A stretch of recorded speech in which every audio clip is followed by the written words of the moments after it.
Narayan Pet series la elephant border episodes தான் இன்னைக்கு பார்க்க போறோம். It's a beautiful dark blue with mustard color border, elephant borders and a nice pallu. இதுக்கு blouse வராது. Range 1150 free shipping.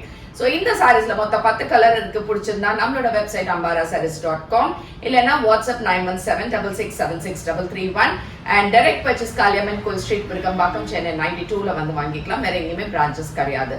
Let's go into the colors. Green with mustard color சூப்பரா இருக்கு இந்த combination. It's not a leaf grey but a different green இதுல mustard. Excellent grey. It's a beautiful black and grey mixed with a black border. Peacock green நல்ல மயில் கழுத்து colour, அதுக்கு pink color border. நாகப்பழ colour, அதுல mustard color border. இந்த combination is excellent. Ananda blue with red color border. Green with pink, dark maroon with mustard, dark leaf green with red color border. Last color is blue with black border. எல்லாமே super combinations. So பிடிச்சிருந்தா book பண்ணிக்கோங்க. Thank you.